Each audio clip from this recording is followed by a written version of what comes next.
খুব সহজেই তোমরা কিন্তু আজকে হাত না নাড়িয়ে এরমভাবে চটজলদি বিরিয়ানি করতে পারবে।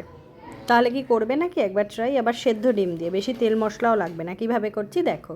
প্রথমে একটা কড়াইতে আমি পেঁয়াজ নিয়ে নিলাম, যতটা বিরিয়ানি করবে ততটা দেবে। বড় বড় করে আলু নিয়ে নিয়েছি, আমি চন্দ্রমুখী আলু ব্যবহার করেছি। দিয়ে দিলাম গন্ধরাজ লেবুর রস, ঠিক আছে, এটা কিন্তু দিতেই হবে। দেখো আমি আলু দিয়ে দিলাম, আলুগুলো ভালোভাবে ছাড়িয়ে ধুয়ে দিচ্ছি। দিয়ে দিলাম অল্প পরিমাণ নুন, হলুদ আর কাশ্মীরি লঙ্কার গুঁড়ো। আমি কিন্তু সামান্য চিনিও ব্যবহার করেছি, তোমরা চিনিটা স্কিপ করতে পারো। আর দিয়ে দিলাম একটু বেশি পরিমাণে কাঁচা লঙ্কা, যে যেমন ঝাল খাবে তার ওপরে কিন্তু কাঁচা লঙ্কা দেবে। দেখো কাঁচা লঙ্কাটা আমি বেশি দিয়েছি। দিয়ে দিলাম জিরে গুঁড়ো, সর্ষের তেলে আমি রান্না করেছি কিন্তু একটু বেশি পরিমাণ দিয়েছি, তোমরা কিন্তু একদমই চাইলে অল্প দিতে পারো। দিয়ে দিলাম তোমার বিরিয়ানি মশলা, এটা কিন্তু দিতেই হবে। আমি গোলমরিচ গুঁড়ো ব্যবহার করেছি, দেখতেই পাচ্ছ। এবার তোমরা এই গোলমরিচটা কিন্তু অল্প পরিমাণে দিতে পারো, এটা একটু দেওয়ার চেষ্টা করো, তাহলে গন্ধটা কিন্তু ভীষণ ভালো আসবে। দিয়ে দিলাম একটু রসুন। এবার ভালোভাবে এটাকে কিন্তু মেখে নেবে, একটু ম্যারিনেশন করে এটা তোমাদেরকে রাখতে হবে। আমি 1 ঘন্টা রেখেছি, হাতে সময় থাকলে 2 ঘন্টাও রাখতে পারো। ব্যাস, এবার এটাকেই আমি একদম সোজা গ্যাসে বসিয়ে দিচ্ছি, দিয়ে এবার এটাকে কষাতে থাকবে। দেখো কতটা জল বেরিয়েছে, আমি কিন্তু এক্সট্রাভাবে কোনো জল অ্যাড করিনি।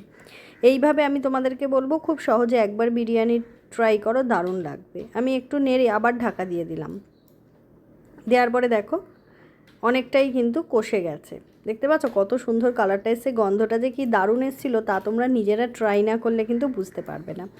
আর নতুন কোনো রেসিপি দেখতে চাইলে অবশ্যই কিন্তু কমেন্ট করো, আমি সেই রেসিপি নিয়ে তোমাদের সামনে হাজির হব। এই যে রেসিপিটা আজ তোমাদের দেখাচ্ছি, এটা কিন্তু একজন কমেন্ট করেছেন।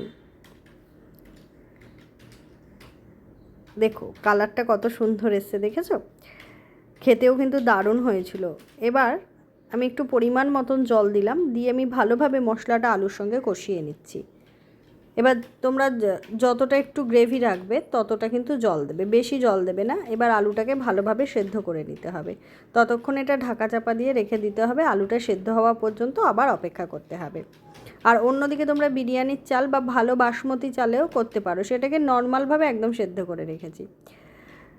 এবার দেখো ভাতটা আমার রেডি করাই ছিল, একদম নর্মাল ভাত। তোমাদের ঘরে যেমন একটু ভালো বাসমতি চাল থাকলে এটা দিয়েই করো। দিয়ে আমি ওপর থেকে দিয়ে দিলাম আলুর ওপরে ভাত দিয়ে, তারও বিরিয়ানি মশলা, এটা আমার ঘরেই করা রেসিপি, আমার দেওয়া রয়েছে, তোমরা দেখতে পারো। দিলাম নুন আর একটু ঘিটা একটু বেশি পরিমাণে দেওয়ার চেষ্টা করবে, তাহলে কিন্তু বেশি ভালো লাগবে।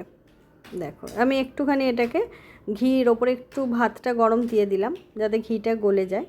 আর এবার আমি ওপর থেকে সেদ্ধ ডিম দিয়ে দিলাম। এই ডিমটা কিন্তু এইভাবেই সেদ্ধ দিতে হবে, আমি ভাজিনি। আমার অনেক ভিডিও রয়েছে এগের ভিডিও বিরিয়ানির, দেখবে সেগুলো ভেজে অন্য পদ্ধতিতে করা। তৈরি হয়ে গেল আমার এগ আলু বিরিয়ানি, খুব সহজে ঘরোয়া পদ্ধতিতে তোমরাও ট্রাই করতে পারো। তারপর কিন্তু অবশ্যই 15 মিনিট দমে রাখবে ঢাকা দেওয়ার পরে। এবার দেখো আমি তোমাদেরকে একটু কাটিং করে দেখাচ্ছি, কি সুন্দর দেখতে হয়েছে না?